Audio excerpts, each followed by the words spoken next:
بسم اللہ الرحمن الرحیم الحمدللہ رب العالمین والعاقبۃ للمتقین والصلاۃ والسلام علی سید الانبیاء والمرسلین اما بعد۔ استغفر اللہ پڑھنا یہ چھوٹا سا وظیفہ ہے، لیکن اس کے رسول اللہ صلی اللہ علیہ وسلم نے احادیث رسول میں 4 فائدے بیان کیے ہیں۔ پہلا فائدہ صحیح ابن ماجہ میں حدیث موجود ہے، حدیث نمبر 3818۔ نبی صلی اللہ علیہ وسلم نے فرمایا، طوبی لمن وجد فی صحیفتہ استغفارا کثیرا۔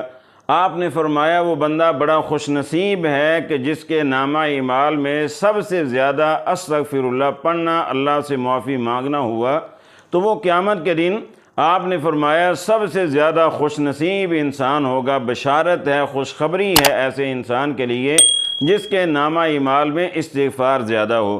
اس لیے کوشش کرنی چاہیے، چلتے پھرتے اٹھتے بیٹھتے اور دکان پر بیٹھے ہیں، سفر کر رہے ہیں، ہر حال میں استغفر اللہ کثرت کے ساتھ پڑھتے رہیں تو انشاءاللہ آپ قیامت کے دن خوش نصیب لوگوں میں شامل ہوں گے۔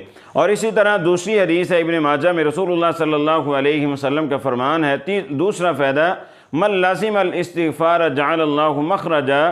آپ صلی اللہ علیہ وسلم نے فرمایا کہ جو انسان کثرت کے ساتھ استغفر اللہ پڑھتا ہے، اللہ ہر تکلیف اس کی دور فرما دیتا ہے، ہر پریشانی اس کی دور فرما دیتا ہے۔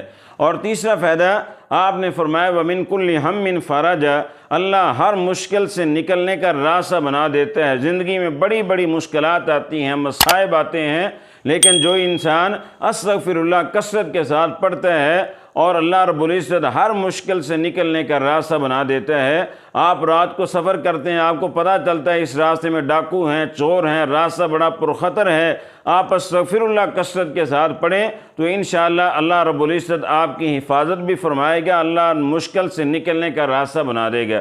اور چوتھی اور بڑی اہمیت کی حامل یہ چیز ہے، آپ نے فرمایا جو انسان کثرت کے ساتھ استغفر اللہ پڑھتا ہے وَرِزْقُهُ مِنْ حَيْثُ لَا يَحْتَسِبُ، اللہ رزق وہاں سے اس کو عطا کرے گا جہاں سے انسان کی سوچ اور وہم و گمان بھی نہیں ہے، بندے نے کبھی سوچا ہی نہیں ہے کہ ادھر سے بھی مجھے رزق مل سکتا ہے، اللہ رب العزت وہاں سے رزق عطا کرے گا۔ بے شمار اس کی مثالیں موجود ہیں، لیکن آپ کوشش کریں کہ کثرت کے ساتھ اللہ رب العزت کی استغفار کریں، اللہ سے معافی مانگیں۔ استغفر اللہ، رسول اللہ صلی اللہ علیہ وسلم کا فرمان ہے، صبح کی نماز کے بعد 100 مرتبہ پڑھیں استغفر اللہ واتوب الیہ، اور شام کو 100 مرتبہ پڑھیں استغفر اللہ واتوب الیہ۔ اور اسی طرح آپ صلی اللہ علیہ وسلم نے استغفار کی بہت زیادہ تلقین کی ہے۔ آپ معصوم عن الخطا تھے، لیکن آپ ایک مجلس میں 100 دفعہ استغفار پڑھا کرتے تھے۔ اللہ عمل کی توفیق دے۔